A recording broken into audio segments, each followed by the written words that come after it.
Dear Patriots, before the news starts, please subscribe to our patriotic channel by clicking the subscribe button. Give us a thumbs up to this video. Don't forget to leave your opinion below in the comments section. Share the news on Facebook and Twitter so you friends see it. Thank you. Muslim fired by CNN just called Trump a cult leader. It's insane. The left-wing media has made no shortage of idiotic and harmful statements about Republican President Trump. However, one of the strangest one in recent history came when an Iranian-American former CNN host named Reza Aslan just stated that he thinks President Trump is the same as a cult leader. Liberals always try to claim that Trump uses Twitter recklessly, but he has nothing on Muslim Aslan, who tweeted about the president earlier this year. This piece of shit is not just an embarrassment to America and a stain on the presidency. He's an embarrassment to humankind.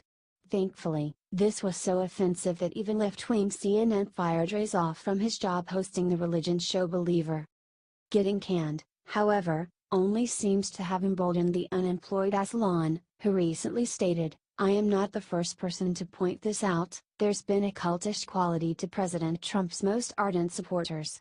He went on, throughout the campaign, and in personal appearances since then, Trump has harnessed the kind of emotional intensity from his bash that is more typical of a religious revival meeting than a political rally, complete with ritualized communal chants, "Lock her up."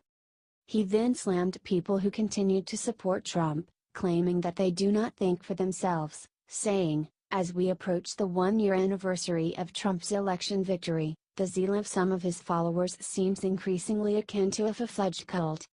It kept getting stranger, with him writing, "I use the word cult in its pejorative sense, meaning a deeply insular social group bound together by extreme devotion to a charismatic leader. Such groups tend to exhibit a few common characteristics." He then said absurdly, "They are usually formed around an individual whom they've elevated to prophetic and near-divine status." Are you sick of the crazy things the left-wing media keeps saying about Trump and his supporters?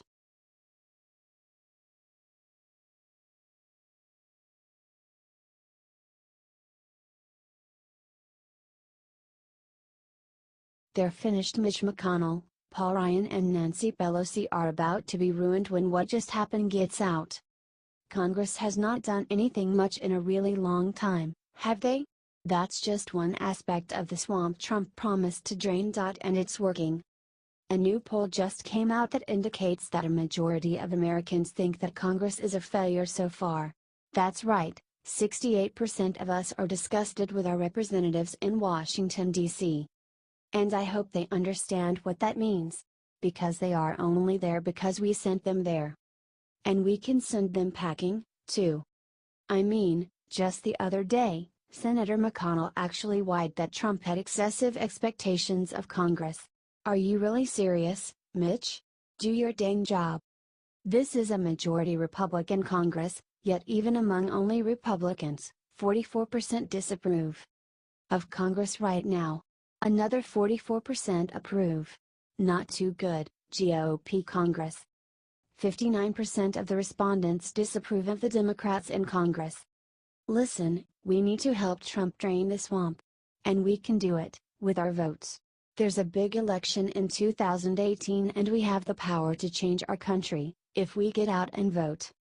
If you intend to help Trump drain the swamp, comment #DrainSwamp and share to enlist help from everyone you know.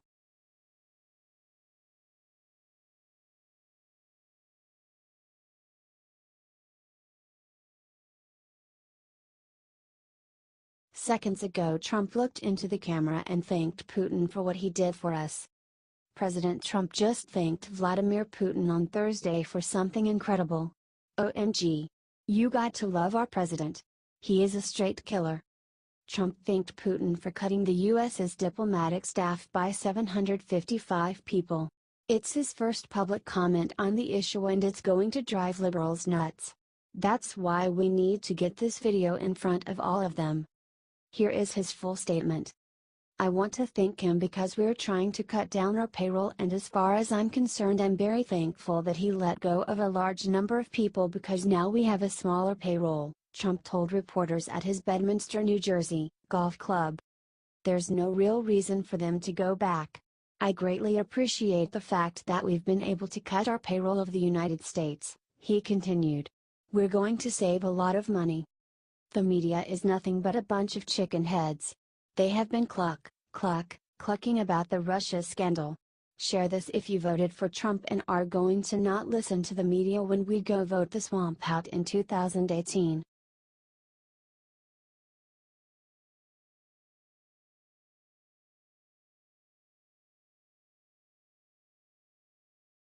Mike Huckabee just dropped a bombshell about Maxine Waters and her trip to North Korea. Former Arkansas Governor Mike Huckabee targeted Representative Maxine Waters, Democrat California, in the worst way. He mentioned the following about North Korean leader Kim Jong-un and Miss Waters this past Thursday. If you didn't catch that reference, here's what it means.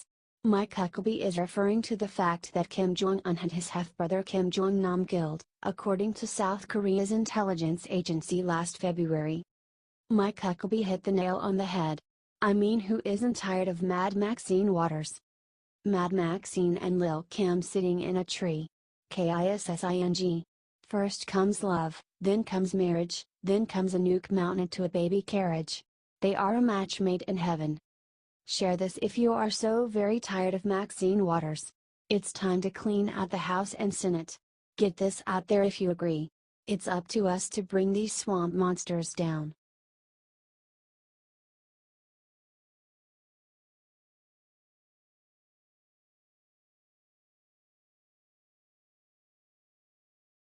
Right after threatening North Korea with fire and fury, Trump just did the unthinkable.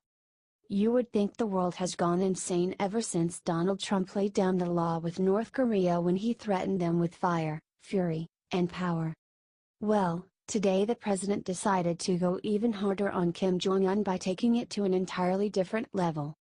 President Trump said that fire and fury was not tough enough for North Korea. Trump told the pack of rabid, scoop-seeking reporters. Frankly, the people who were questioning that statement, was it too tough? Maybe it wasn't tough enough. They've been doing this to our country for a long time, for many years, and it's about time that somebody stuck up for the people of this country and for the people of other countries. So what is Trump gonna do? A lot of folks seem to think this may mean a preemptive strike is on the way. Be that as it may, the president made it very clear that he will not be giving up his attack plans like Obama famously did for ISIS. However, the president also sought to reassure the American people by declaring, "The people of this country should be very comfortable, and I will tell you this, if North Korea does anything in terms of even thinking about attack of anybody that we love or we represent or our allies or us, they can be very, very nervous." Do you trust President Trump to handle this crisis? Is there any way to avoid a war at this point? Help share this out and let everyone know that, despite the media's claims, Trump does have a plan.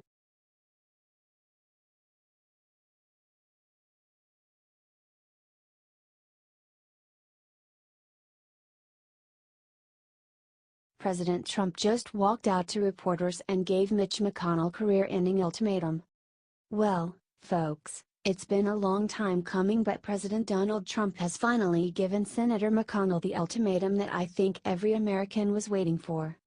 During a meeting with reporters at his NJ residence, Trump laid down the law thick by declaring unequivocally that Mitch McConnell has one more chance to get healthcare, taxes, and infrastructure done, or else Trump will have him replaced as Senate leader. The president told the gaggle of reporters outside, if he doesn't get repeal and replace done, and if he doesn't get taxes done, meaning cuts and reform, and if he doesn't get a very easy one to get done, infrastructure, if he doesn't get them done, then you can ask me that question. When the reporters pushed the president to explain what he meant by ask me that question, he simply repeated the phrase. However, anyone with half a brain can tell a threat when they see one. The thing is, everyone agrees with the president here. McConnell has been a failure in the Senate to accomplish legislative goals. In fact, plenty of the Republicans have left us with Obamacare fully intact. So, if you all are thinking it's time to repeal and replace the current Republicans in the Senate, with new Republicans, Help share this out everywhere and show him 2016 is coming.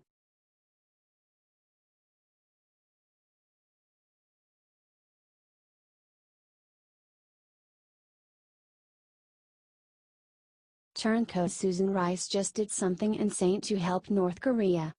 Y'all remember Obama's National Security Advisor Susan Rice, don't ya? Sure y'all do. She is a big part of the hellstorm we're in right now. So what does she do when she hears that North Korea is threatening the US with the nukes she helped them make? She runs to their side and handed them what they wanted.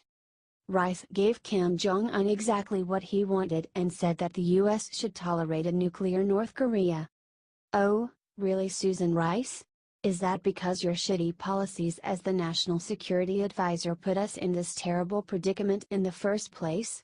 Frankly, you're the last person who should be advising anyone. The buffoon wrote in a New York Times op-ed. War is not necessary to achieve prevention, despite what some in the Trump administration seem to have concluded. History shows that we can, if we must, tolerate nuclear weapons in North Korea, the same way we tolerated the far greater threat of thousands of Soviet nuclear weapons during the Cold War. No, Susan, let me clear this up for you. War should not have been necessary if it were not for the failed policies of you, your administration, and everyone else dating back to the mid-90s. Still, the US was viewed as very weak when Obama was president. Sure, Europe loved him, but Russia, China, North Korea, Syria, Iran, and many others walked all over him because he had no backbone. If you think we have let the Kims and North Korea get away with this for far too long, share this out and let Trump know that we support fire and fury if necessary.